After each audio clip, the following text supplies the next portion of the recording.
Ibu, majelis sholat fardu maghrib dan majelis ilmu pengetahuan yang dirahmati oleh Allah.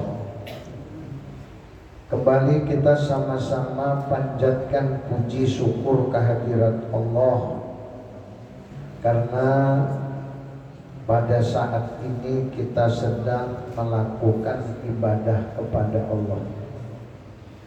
Mudah-mudahan apa yang kita lakukan diterima oleh Allah dan menjadi penyebab kita nanti dikumpulkan di dalam surganya Allah. Amin. Salawat serta salam kita sampaikan kepada baginda Rasulullah Sallallahu Alaihi Wasallam. Mudah-mudahan dengan sholawat kita dapatkan syafaat, kita dapatkan pertolongan, dan mudah-mudahan dengan sholawat pula kita nanti dikumpulkan bersama Nabi di dalam surganya Allah. Amin ya rabbal alamin. Melanjutkan pengajian kita, masih berbicara tentang perkara hakikat. Kemudian ketika kita telah memahami tentang perkara hakikat, maka kita harus tahu bahwasanya menuntut keridhaan Allah tingkatannya ada 3 macam. Pertama namanya ma'rifat ilmu yakin, yang kedua ma'rifat ainul yakin, dan yang ketiga ma'rifat hakul yakin. Orang yang mendapatkan predikat ilmu yakin, yaitu setelah mempelajari ilmu tauhid dengan mengerti dan dapat pula mendirikan dalil akli sendiri, hingga tersimpullah di dalam hatinya kepercayaan kepada Allah dan kepada Rasul, dia telah lepas kewajiban belajar ilmu tauhid. Batas kita wajib belajar ilmu tauhid adalah sampai kita dapat mendirikan dalil, dapat menyebutkan dalil alasan tentang keyakinan kita kepada Allah. Seandainya kita ditanya orang tentang keberadaan Allah, minimal kita dapat menunjukkan dalil. Kalau kita mampu menunjukkan dalil itu, maka kita tergolong orang yang ma'rifat ilmu yakin. Dengan ilmu yang dia punya, maka dia yakin dengan keberadaan Allah. Nah, lalu yang kedua namanya ma'rifat ainul yakin. Ma'rifat ainul yakin itu ialah setelah dia berpengetahuan ilmu-ilmu yang fardu ain tersebut, maka diamalkannya dengan sebaik-baiknya. Dia akan dibukakan oleh Allah pengenalan yang lebih nyata dari yang pertama tadi, sehingga dia dapat memandang Allah dengan mata hatinya. Kalau pada tingkatan pertama ma'rifat ilmu yakin, dia hanya dapat menunjukkan tentang dalil bahwasanya Allah itu ada. Pada tingkatan ainul yakin, dia dapat menunjukkan dengan pengetahuannya itu, lalu diamalkannya dengan sempurna ilmu tadi. Dia akan dibukakan oleh Allah pengenalan yang lebih nyata dari yang pertama. Kalau yang pertama dia yakin bahwasanya Allah itu ada. Nah, lalu pada tingkatan yang kedua, ketika dia mampu mengamalkan ilmu yang dia dapatkan, ilmu yang dia miliki tentang keyakinan kepada Allah, lalu nanti dibukakan Allah, nah, dibukakan pengenalan yang lebih nyata dari yang pertama tadi, hingga dia dapat memandang Allah dengan mata hatinya. Meskipun mata zahir tidak dapat melihat, tapi mata batin dapat melihat, ya. Dapat melihat tentang keberadaan Allah. Yakin betul hatinya bahwa Allah itu maha segala-galanya. Nah, orang yang yakin seperti ini karena sudah punya ilmu dan ilmu diamalkannya, disebut dengan ma'rifatnya ainul yakin. Nah, lalu yang ketiga namanya ma'rifat hakul yakin. Apa yang dimaksud dengan ma'rifat hakul yakin tidak lain adalah setelah ia mendapatkan ma'rifat yang kedua. Apa ma'rifat kedua? Ainul yakin.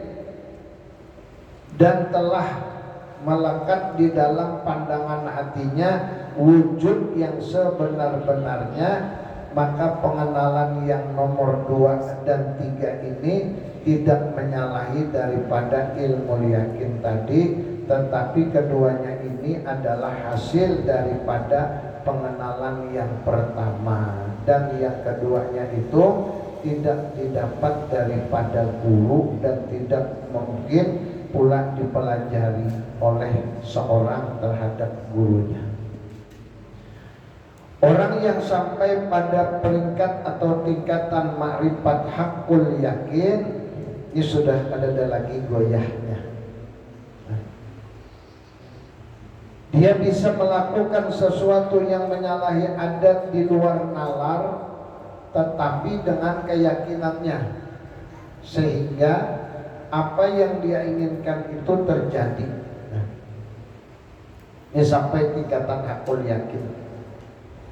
Orang yang sampai pada predikat hakul yakin ini jelas memiliki sesuatu yang tidak dimiliki oleh orang lain. Mungkin dia memiliki ma'unah atau karomah. Nah, ma'unah dan karomah itu kalau dipelajari di sekolahan kan ada pelajarannya. Nah, tidak dapat dipelajari dari seorang guru, melainkan langsung ditiupkan Allah ke dalam hatinya, sehingga dia mampu memiliki sesuatu yang tidak dimiliki orang lain.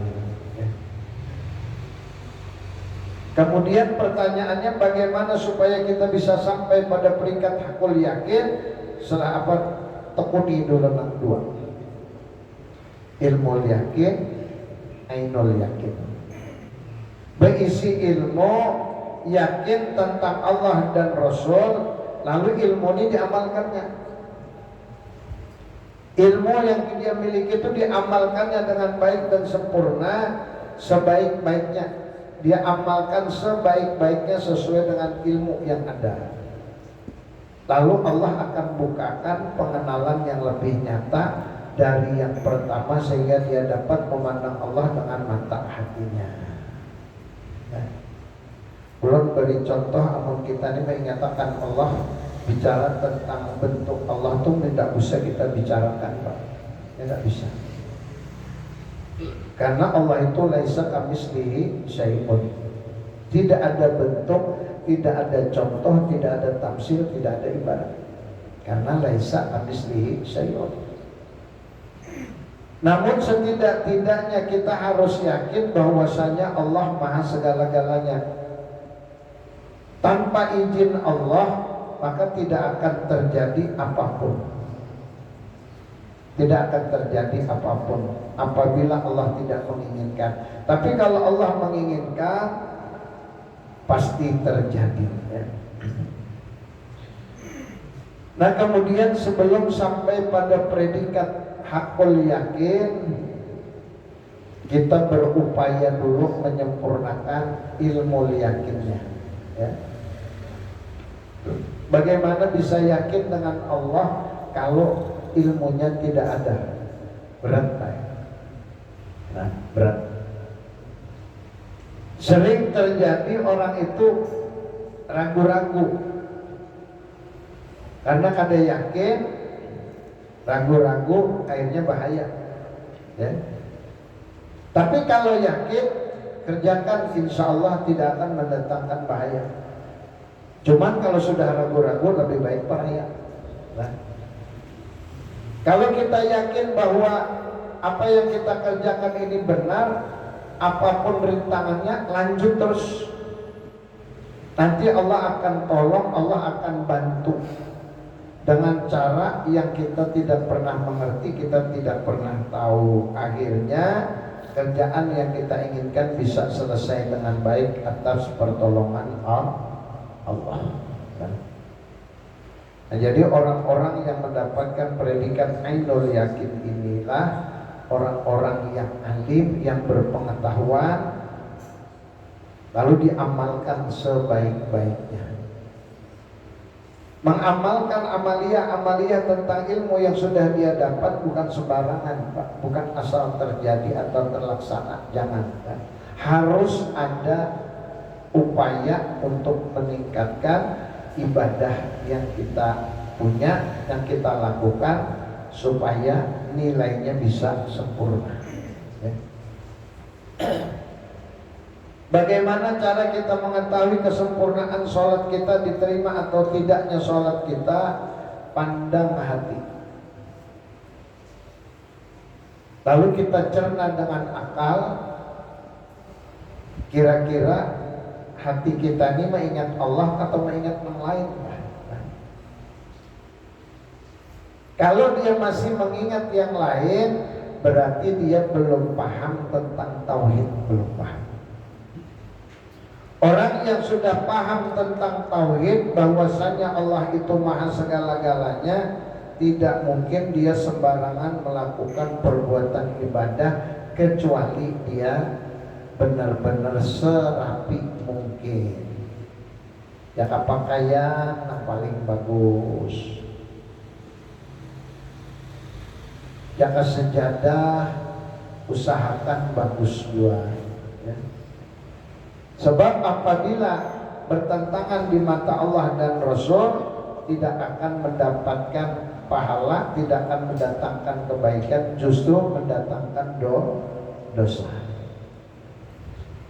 Nah, kemudian ma'rifat hakul yakin, yaitu setelah ia mendapatkan ma'rifat yang kedua tadi dan telah melekat di dalam pandangan hatinya wujud yang sebenar-benarnya, maka pengenalan yang nomor 2 dan 3 ini tidak menyalahi daripada ilmu yakin. Jadi ainul yakin dan hakul yakin ini tidak menyalahi ilmu yakin, ya, tidak menyalahi. Maksudnya tidak bertentangan, relevan saja, cocok saja. Maka pengenalan yang nomor 2 dan 3, ma'rifat ainul yakin dan ma'rifat hakul yakin, yang kedua dan yang ketiga, tidak menyalahi daripada keyakinan tadi, tetapi keduanya ini adalah hasil daripada pengenalan yang pertama juga adanya. Tidak mungkin sampai pada peringkat ainul yakin apalagi hakul yakin kalau tidak melewati ilmu yakin. Banyak orang kada berilmu ketika mencari Allah Ta'ala terpelengor otaknya. Ada yang gila, Pak. Nah, ada yang stres. Kenapa dikatakan stres? Duduk inyak, melihat semut lewat, aduani melangkah. Nah, apalagi menginjak aduani. Nah, kemudian sering juga kita ketemukan orang-orang yang belajar tauhid tetapi tidak paham dasar-dasarnya, lalu mempelajari yang tingkat tinggi. Bahaya. Kalau tidak kuat dasar ilmunya, mempelajari ilmu yang tingkat tinggi, naudzubillahi min dzalik, banyak yang stres. Jadi belajar ilmu agama itu sebatas yang kita mampu dan batasnya telah ada.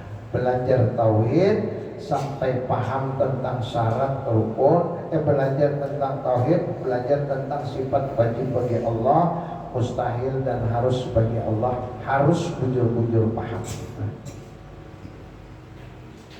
Apabila kita masih belum paham tentang hal itu, maka belum gugur kewajiban kita untuk belajar ilmu tauhid, melainkan terus belajar. Di mana kita belajarnya, di mana tempat kita merasa nyaman duduk di situ. Nah, biar jauh kalau kita merasa nyaman datangi. Biar parah tapi kada nyaman. Bolehlah kada usah didatangi, harusnya nyaman kah, kada nyaman kah? Yang penting didatangi. Karena orang-orang yang melakukan ibadah di tempat ibadah itu pahalanya sangat besar dibanding kalau dia ibadah di rumah masing-masing. Nah, jadi kesimpulannya bahwasanya ma'rifat ilmu yakin, ma'rifat ainul yakin dan ma'rifat hakul yakin ini tidak bisa dipisah. Tidak bisa dipisah. Orang kalau percaya dengan Allah pasti tidak berani dia melanggar aturan Allah. Sebab Allah sendiri sudah katakan, barang siapa yang durhaka kepadaku pasti kuhancurkan. Ini jadi Allah. Kalau Allah sudah berjanji, Rasul sudah berjanji, hati-hati. Jangan sampai kita melakukan satu perbuatan, ternyata perbuatan itu tidak diridhoi oleh Allah. Ya. Jadi sekali lagi, belajar tauhid wajibnya sampai belajar sifat wajib bagi Allah, mustahil bagi Allah, harus bagi Allah. Wajib bagi Rasul, mustahil bagi Rasul, dan harus bagi Rasul. Ini harus ada di kepalanya. Tentang keberadaan Allah meskipun matanya tidak melihat, tapi dia bisa merasakan, ya? Bisa merasakan keberadaan Allah. Mohon maaf, ulun kadang memandangkan bahwasanya Allah itu seperti yang kita tunjukkan, bukan. Kalau kita mau menyadari tentang keberadaan Allah, bagaimana caranya kita meyakini bahwasanya Allah itu ada? Nah, sebutin Pak. Lah, ini apa karena? Tangan. Dibuat Allah dari tanah. Umur 40 hari masih berupa air. Segumpal air. Tapi sudah menyatu. 40 berikutnya air tadi jadi segumpal daging. Lalu 40 berikutnya jadi segumpal darah. Mula 40 hari yang kedua segumpal darah, 40 hari yang ketiga sudah menjadi segumpal daging. Bahkan telinganya, matanya, jerijinya, hidungnya sudah ada bentuk. Pada hari itulah, di hari yang ke-120 atau hari bulan keempat, maka ditiupkan oleh Allah ruh ke dalam jasad janin tersebut, maka dia sudah dianggap manusia. Ketika dia keluar dari rahim ibunya, bagaimanapun keadaannya, kita tidak bisa menolak dan kita tidak bisa meminta. Cuman bolehkah kita memohon kepada Allah, minta agar anak kita sesuai dengan keinginan kita? Boleh. Boleh. Contoh, ya Allah, jadikan anakku gantengnya kayak Nabi Yusuf. Umpama lah. Tahu kan Nabi Yusuf? Tahu lah. Oi, tahu lah Nabi Yusuf, tahu lah. Ada tahu? Tahu aja, cuma kada pernah terdapat. Mendengar ceritanya di dalam Al-Quran, Nabi Yusuf itu adalah seorang rasul yang paling ganteng, yang paling muas, yang paling langkar. Nah lalu Nabi Yusuf inilah ketika kita kepingin menjadikan